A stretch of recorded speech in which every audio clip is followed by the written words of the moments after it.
Hi நண்பர்களே, இன்னைக்கு நம்ம பார்க்கக்கூடிய வீடியோவானது நம்ம கஷாயம் தயாரிக்கிறத பற்றி பார்க்க போகிறோம். அதுக்கு முன்னாடி கஷாயம் ஏன் தயாரிக்கணும் அப்படின்னா, இப்போ கொரோனா வைரஸ் காலமாக இருக்கிறதுனால நம்மளுடைய பாதுகாப்பு முக்கியத்துக்காகவும் நம்மளுடைய உடல் ஆரோக்கியத்துக்காகவும் நம் முன்னோர்கள் அன்னைக்கே அந்த மருந்துலாம் கண்டுபிடிச்சி எழுதி வச்சுருக்காங்க. அதை யாரும் இன்னைக்கு நம்ம எடுத்துக்கிறது இல்லை.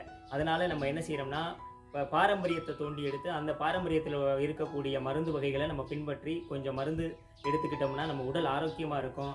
உடம்புல இருக்கக்கூடிய சளிலாம் போகும். இப்போ நம்ம கொரோனா வைரஸ் காலத்தில் இருக்கிறதுனால இந்த மருந்தை நம்ம தயாரிக்கிறோம். இப்போ வீடியோக்குள்ளே போகிறதுக்கு முன்னாடி சப்ஸ்கிரைப் பண்ணிக்கிறங்க, நம்ம சேனலை பெல் பட்டனையும் கிளிக் பண்ணிக்கிறங்க.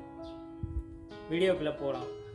இன்றைக்கு உள்ள சூழ்நிலையில் அடிக்கடி தலை வலிச்சிச்சுன்னா மாத்திரை மெடிசன்லாம் போய் போடாதீங்க. உங்களே நீங்களே தயார் பண்ணிக்கிறீங்க.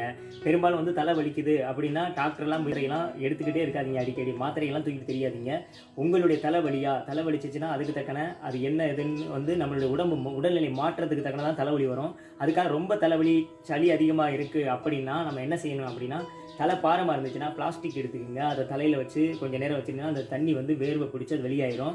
அதே மாதிரி நம்ம ரொம்ப சளியாக இருக்குது, ரொம்ப இருமலாக இருக்குது அப்படின்னா ரொம்ப அதிகமாக வந்தால் தும்மணும். இல்லாட்டி நம்ம என்ன செய்யணும், கஷாயம் போட்டு துளசி இது மாதிரி கஷாயம்லாம் சேர்த்து குடிச்சிக்கலாம்.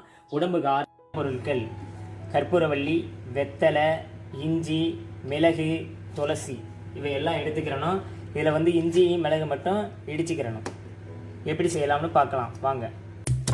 போட்டு இடிச்சுக்கிறங்க.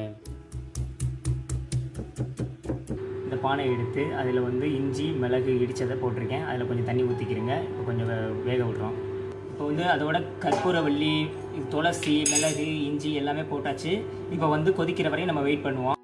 கொஞ்சம் நேரம் ஆற வைக்கணும். அதுக்கப்புறம் அந்த சுவிட்ச் ஆஃப் பண்ணிடுங்க. ஆஃப் பண்ணிவிட்டு இதை எடுத்து வடிகட்டி நம்ம குடிச்சிக்கலாம். சின்ன பிள்ளையிலேருந்து பெரிய ஆள் வரை இதை பயன்படுத்திக்கலாம். நெஞ்சு சளி இருமல் எதுவாக இருந்தாலும் இது குணமாயிரும். இப்போ கொரோனா வைரஸ் காலமாக இருக்கனால இது ரொம்ப யூஸ்ஃபுல்லாக இருக்கும். இந்த வீடியோ பிடிச்சிருந்தா சப்ஸ்கிரைப் பண்ணுங்கள், மறக்காமல் பெல் பட்டனை கிளிக் பண்ணுங்கள். உங்கள்கிட்ட